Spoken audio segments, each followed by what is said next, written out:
चले गए, लेकिन 73,000 लोग हमारे छम कॉन्स्टिट्यूंसी की, बाकी आरसपुरा पूंछ राजौरी का आप छोड़, मैं यहाँ का आपको बताऊँगा। 73,000 लोग अपनी जगह से पीछे हटे। कुछ उसमें से आधे अपने रिश्तेदारों की चले गए या जिन्होंने कोई ठिकाना बनाया था, बाकी कैंप्स में थे। और हर जगह मुझे लगता है बहुत अच्छा उनका भोजन का बंदोबस्त हुआ। कमियां सभी का एक बार फिर से स्वागत है आवाज़ जम्मू कश्मीर के ऊपर। एक बार फिर से जो लोगों ने कहा था, जहाँ सर ने कहा था कि नेता नहीं समझना मुझे बेटा समझना, आज वो लोगों के ऊपर खरे उतर रहे हैं हर एक बात के ऊपर। आप देख सकते हैं इस पर टेंशन का माहौल है दोनों मुल्कों के बीच में। लोग जो हैं वो घबराए हुए हैं। उसी के बीच में आज एक बार फिर से जीरो लाइन बॉर्डर के ऊपर चल के आए हैं श्री सतीश शर्मा जी, और यहाँ पर आज एक एनजीओ की टीम भी मौके पर पहुंची थी जिन्होंने राशन वितरण किया उन लोगों को जो शायद घर से गरीब थे, जिनके पास कोई और उपाय नहीं था कहीं काम काज का, क्योंकि इस वक्त डिस्टर्ब जो है पूरा माहौल चल रहा है। उसी के बीच में सर यहाँ पर पहुँचे थे और आज हमारी एक बार फिर से इनसे मुलाकात होने जा रही। पहले तो हम स्वागत करेंगे, सवाल बाद में करेंगे। सर स्वागत है आपका। आपका बहुत बहुत धन्यवाद। पूरे पिछले 10-12 दिनों से आप जो मजबूती से सरहद पर बने हो हमारे साथ हम देख रहे हैं, और सब लोगों की सुध ले रहे हो, इनकी आवाज़ पहुंचा रहे हो जहां पहुंचनी चाहिए। आपका धन्यवाद जी। तो सर आज जिस प्रकार से टेंशन का माहौल बना हुआ है, आप जीरो लाइन बॉर्डर पे इस वक्त खड़े हुए हैं, लोग बेसब्री से आपका जहां भी जाते हैं आपका इंतज़ार होता है। क्या मैं तहसील खड़ाबल्ली की बात करूं, कचरियाल की बात करूं, पलांवाला के आसपास के जितने भी इलाके हैं वहाँ पर लोग बेसब्री से इंतज़ार करते हैं। आज लोग एक चीज़ बोल रहे हैं, मैं जहाँ भी जिनसे भी सुन रहा हूँ कि हमें बाकी में जो उन्होंने कहा था वो बेटा बन के हमारा काम कर रहा है। कैसा लगता, कैसा महसूस होता है इन बातों? मैंने आपसे वादा किया था कि हाँ, we will lead from the front. अगर सरहदों पे लड़ना पड़ा हम बंदूक उठा के सबसे आगे होंगे। और पिछले 10-12 दिनों में यहाँ बैठकर गोलों से पहले भी, गोलाबारी से, और गोलाबारी के दौरान भी, और ये सीज़ फायर का ऐलान होने के बाद भी मैं यहाँ हूँ।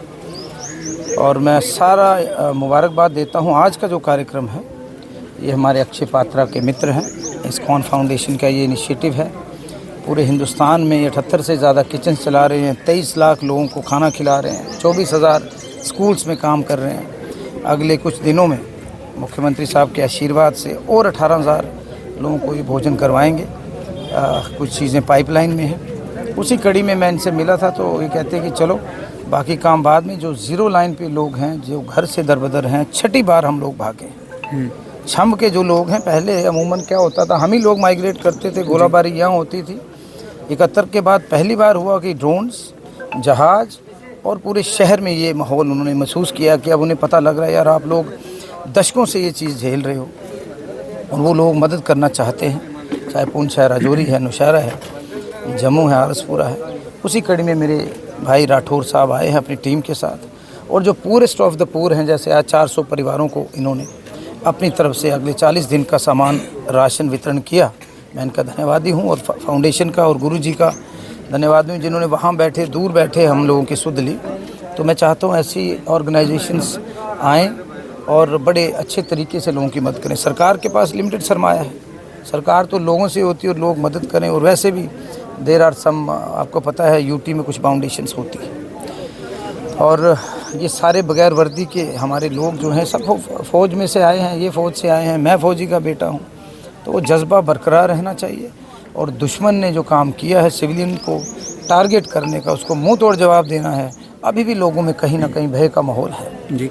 अभी जैसे कल की बात की जा रही है कि शायद सीज़ फायर जब तक हुआ है तब तक ठीक है, उसके बाद अगर सीज़ फायर का उल्लंघन हो जाता है या टूट जाता है तो फिर लोग जो है डरे सहमे हुए। उनके लिए जो अभी सुरक्षित स्थानों की किस प्रकार से आप देख रेख कर रहे हैं?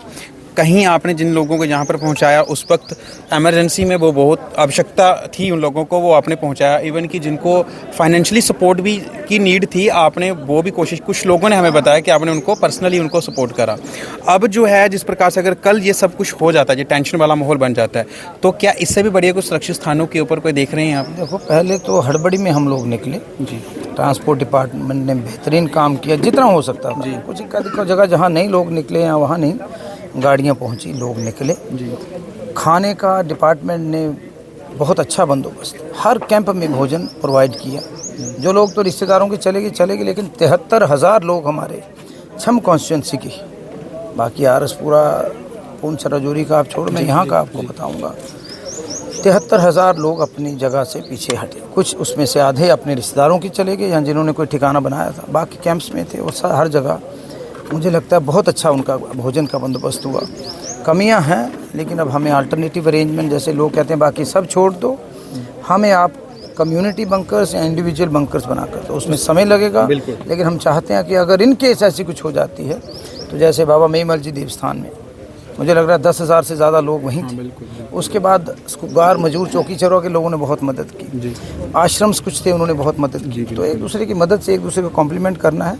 हमें अल्टरनेटिव शेल्टर्स चाहिए हैं जो रेंज से बाहर है, लेकिन बदकिस्मती एक हो गई कि आज जम्मू शहर भी सुरक्षित नहीं रहा। अब लोग जो यहाँ से वहाँ जाते थे कहते हैं यार शहर के सेफ नहीं है, उसको जाते। तो कहीं ना कहीं हमें बैठकर मशवरा करना है दिल्ली सरकार, प्रधानमंत्री जी से, डिफेंस मिनिस्टर जी से, मुख्यमंत्री साहब, इसका परमानेंट कोई हल होना चाहिए। सर, हेल्थ को लेकर के जिन जगहों पर एम्बुलेंस तो है, नाम की एम्बुलेंस है, इस वक्त खास तौर पे एक एक दो एम्बुलेंस एक टॉप क्लास की होनी चाहिए। बिल्कुल, अखनूर में 2 नहीं आई हैं, खोड़ में 1 आई है, लेकिन पलाव वाला जैसे हो गया।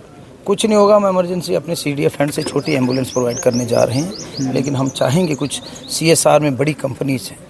इससे बड़ा देश हित में कोई कार्य नहीं है कि आप अपने सरहदी लोगों को जो कंधे से कंधा मिलाकर आपकी आर्मी के साथ खड़े हैं।